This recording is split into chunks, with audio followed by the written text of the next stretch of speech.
Da da da da da da. Hello, hello, hello, and welcome to my first screencast of Starcraft 2. My name is Mike Zornick. I'm a Starcraft noob, but a very exciting game, and definitely want to talk a little bit about it on these videos. So, to get started here, we're going to log on to Battle.net. Have to log on to Battle.net every time you play Starcraft, unfortunately.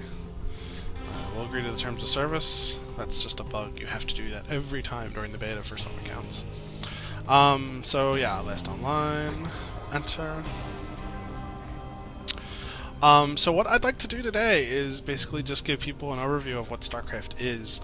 And to do that, we're just going to play a dummy game with a computer AI.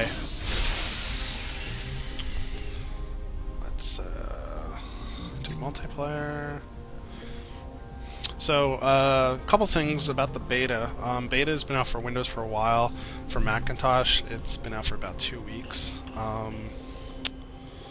And there's a couple of limitations. You can only play multiplayer. There's no betaing the single-player campaign.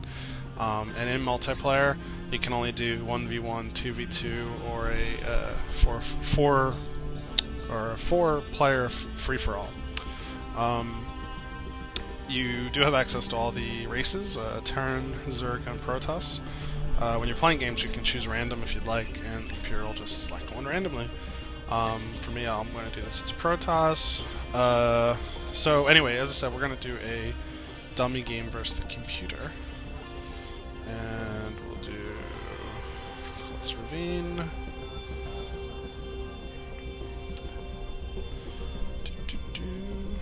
Let's see here, we're going to do 1v1. We're going to add some artificial intelligence. The only difficulty setting that's in the beta is very easy, and it is very easy. We'll play random, but we will play as Protoss, and we will choose orange as our favorite color. So we're going to start a game here. So, basically StarCraft is a real-time strategy, which basically means that there's a map and there's armies placed on different corners of the map, and you build up your army, you attack each other, and you try to defeat the other person. It's strategic in that it's like chess. There's lots of different units, and different units counter other units. There's ground units, there's air units.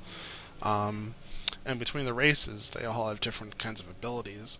So there's a pretty much endless, it's a very unique game. It's not very repetitive. Like, eventually you'll come to have standard build orders in the beginning, but late games, there's all kinds of strange stuff going on.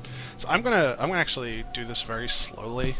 Normally you kind of assign your units very quickly and do all kinds of stuff, but we are playing the very easy computer, and the very easy computer is really bad, so we don't need to do that. So we start off here with 6 probes and our base, which is for Protoss is called the Nexus. The first thing you're going to want to do when you start a game is you're going to select all your probes, and you want them to start mining these minerals. Now, these minerals are a part of the resource system in StarCraft. Up in the upper right-hand corner, you'll see that you have a mineral count, you'll have a gas count. Gas is basically from these 2 geysers down here, Vespian geysers. What you need to do, basically, probes can just start mining minerals, but to mine the gas, you need to put a building on top of it, and then you can start mining it. So there's minerals, there's gas, and then there is your supply count. Currently we have 6 probes, and we have a 10 supply limit, meaning we can go here to the Nexus, and we can start making new probes. Eventually we're going to have 10 probes on the field, and we're at a 10 supply limit, so we can't make any more new probes. But I'll show you how to fix that in a second. When you create a new probe, you can see I created it down here, little guy. You can basically select them, and then with your right click you can tell them to go places. If you want them to mine some stuff, you can just tell them to click these minerals up here. When you're making new probes, you can select them, and they'll build down here in the corner. This takes like 17 seconds to build.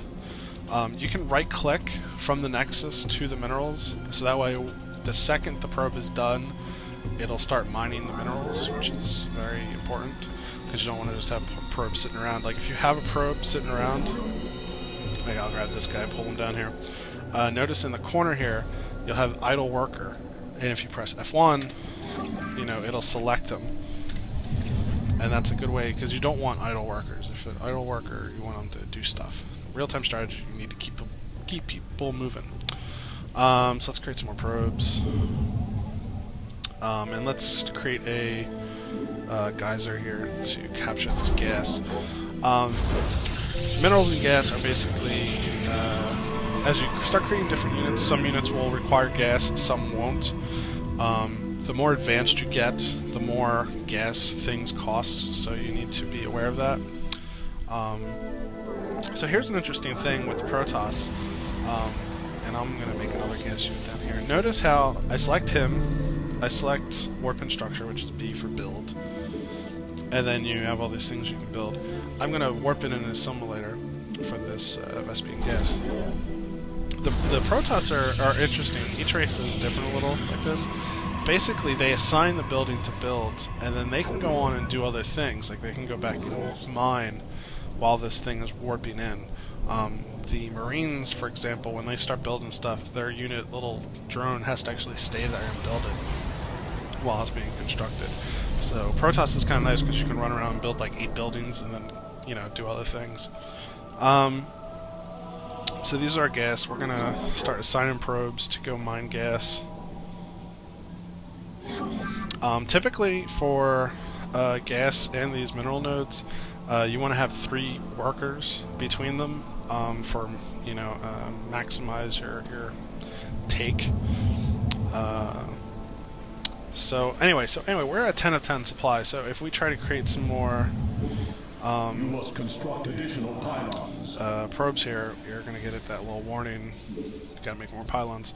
You can tell it's we need more pylons because it's a little red there, where in that pop-up. So to increase our build supply, we are going to create pylons. For the Protoss, pylons is what lets you create bigger armies. It also helps you in that it powers buildings. You don't need power for the Nexus or these Vespian gas assimilators, but you will need power for anything else. So for example, if I try to build a gateway, which is what you use to build in your like low level 1 tier units, notice how it's red, and then once the pylon's down, it's green because we now have power. So we're going to create a gateway there. Gateway is what you use, like these little guys, these little probes. They're really only useful for building units and mining.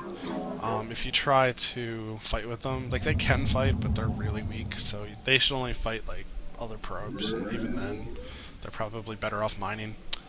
So we're going to create some more probes here. One of the things that you're going to do in this game that you want to do, a tip, is you want buildings to be doing stuff at all times. Like if the Nexus is just sitting there idle, it's probably a bad thing, unless it's like really late in the game and you don't need any more probes. Early in the game, you need tons of probes, so just constantly be building them, and you know, be aware of your supply account. Basically, when you're like full, like 18 of 18. It's what we call supply blocked, meaning that you cannot create any more units. So I'm going to come here, I'm going to select the gateway, and these are some of the units that we can create with it. The first one is Zealots.